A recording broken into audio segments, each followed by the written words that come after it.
Hi, welcome back.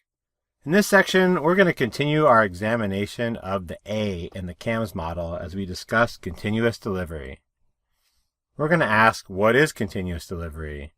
And we're going to make our very first test environment with Vagrant. Then we'll go on and do some more advanced work with Vagrant to show some of the things that you can actually do. And then we'll look at server spec, where we'll see how you can actually test your infrastructure code in very much the same way that you would test any other code. And then at the end, we'll ask, am I ready for production? Where we'll talk about different deployment models that you can use when you're practicing DevOps. In this video, we're going to talk about what is continuous delivery. We'll define continuous delivery so that we know exactly what we're talking about, and then we'll talk about what a continuous delivery system looks like. And finally, we'll discuss continuous deployment. Isn't that the same thing as continuous delivery? So you remember this model from a few sections back where we talked about how software can go from development into production. Well, in continuous delivery, we're not going to worry about the operations part, but we're going to focus on the piece right here in the middle, development and testing. This is how we get our software ready to go to production. There's a couple of principles that you should keep in mind when you're thinking about continuous delivery. One is your pipeline should be automated and repeatable. You want you to have a reliable delivery pipeline for your software to get from your desktop all the way out to production. If you can't repeat the same process over and over, then you're not going to have very much confidence that what you've built and that comes out the other side of the continuous delivery pipeline is something that you're ready to put into production. You'll have some kind of feeling about it, but that's not really what we're going for here. And we also want to use the same methods to deploy to each test environment. So whatever methods I use for production, I should try to use as far back to the beginning of the pipeline as I possibly can, within reason, of course. Another part of automated is we want it to happen on every commit, or at least very close to every commit if it's something that we have to do on an interval because tests can take a really long time to run. Because we don't want to have any gaps where software can sneak through to production and not actually be tested well enough. We also want to make sure that we can get fast feedback on our tests. And like is obvious, if we want it to be automated and happen on every commit, we don't want to have any manual starts. We actually want this to be really quick, because we want to be able to run to the pain. That means that any part of our continuous delivery pipeline that's causing us to go slow or is really painful or involves manual intervention, we want to automate those things. The authors of the continuous delivery book, Jez Humble and Dave Farley, like to say, if it hurts, do it more. The pains are your bottlenecks. If you remove the bottlenecks, the whole system can flow faster. If you've ever automated something awful, you know exactly what I mean. It's just like we talked about in the first way of DevOps. We want to optimize flow, and anything that we can do when we run to the pain, anything that we can do to make the painful parts of our delivery pipeline much, much easier is helping to optimize flow. Our delivery pipeline should be version controlled. Otherwise, it could be impossible to reproduce. So not only does the software that flows through the pipeline need to be version controlled, but the actual continuous delivery pipeline itself needs to be version controlled. Doing this, having our software in version control and our continuous delivery pipeline in version control, allows us to stand up test environments.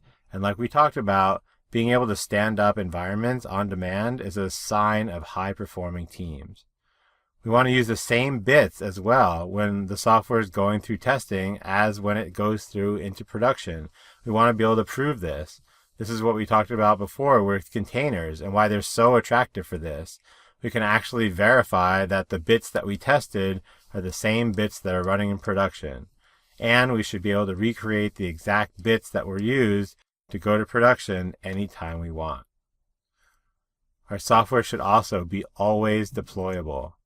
We always want to have shippable working code, and our continuous delivery pipeline will be able to help us prove it.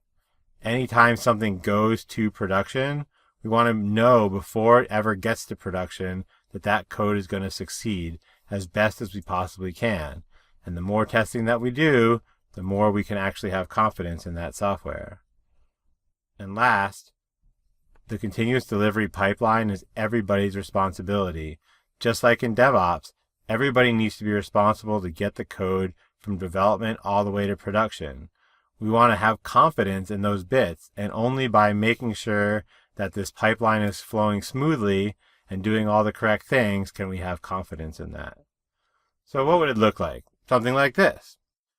Here's my developer's desktop. He or she is developing software on there, and they check their software in. And as we'll see soon, you can run all kinds of tests there. The important thing is we want to work in small batches. Like we talked about before, we don't want to reason about lots and lots and lots of changes. We want to be able to reason about a small amount of changes. And after they check in their code, it runs some unit tests.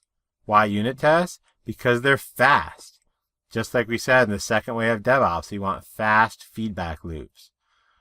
We want to focus on our problems as early as possible because it's so much cheaper to fix our problems in development than to fix them in production. If I'm sitting at my desktop and I write some code and I check it in, and then I get feedback really quickly that says, you have a problem here, there's a bug, I can jump right back into that section of code and fix it right away. That is super cheap. If I check my code in and 2 weeks later I find out that there's some kind of a problem because my code was deployed to production without testing, then I have to go back. I have to look at, okay, what was I doing here? All right, why did I choose this algorithm? What was this all about? Like, there's a lot more overhead to try to go back much later on. So we want to actually get fast feedback. Beyond the unit, and so how long should it take to run these unit tests? Well, according to the continuous delivery book, it should take about 10 minutes tops, about enough time to go and get a cup of coffee. If it takes more than 10 minutes, then we should try and optimize this, maybe parallelizing things with containers.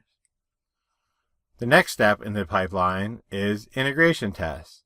This is where differing systems that have to interact with each other are able to interact. This is where we find out whether the contracts that we have or the SLAs that we have between different subsystems, whether or not those things are being honored. Because it's one thing to have unit tests and see something in isolation. It's a lot different when different pieces of software start interacting with one another. From there, we can go to anything that we want. We can have as many different test environments as we want. And we can parallelize things at this point, or we can parallelize things earlier. Just like we talked about, containers are great for something like this. But the point is, we should be able to run whatever different kinds of tests that we want. So we can run security tests, we can run performance tests, all kinds of things like that. The idea is, the more testing that we do, the more confidence we're going to have when something goes to production. I was working at one company where we were talking with an executive about how we wanted to build a continuous delivery pipeline. And the executive asked, well, how much money do you think it's going to cost to build this pipeline? And we said, the more money you spend, the more confidence you're going to have when the software goes to production. How confident do you want to be? So after we have our continuous delivery run through our unit tests, integration tests, whatever other tests we want, then we're ready for production, right? Do we go to production? Well, we should know the answer to that because we'll have a dashboard that says what the state of the software is, what things passed, what things didn't, and at this point, we have continuous delivery. We can decide as a human whether or not I want to push this software into production, whether or not it's ready to go. Well, what about continuous deployment? Well, with continuous deployment, once the testing is done from the continuous delivery pipeline, if all the tests are passed, then the software automatically goes into production because we have such high confidence in our continuous delivery pipeline that we believe that we can push that software to production automatically without a human making that decision. You can't do continuous deployment without continuous delivery before it.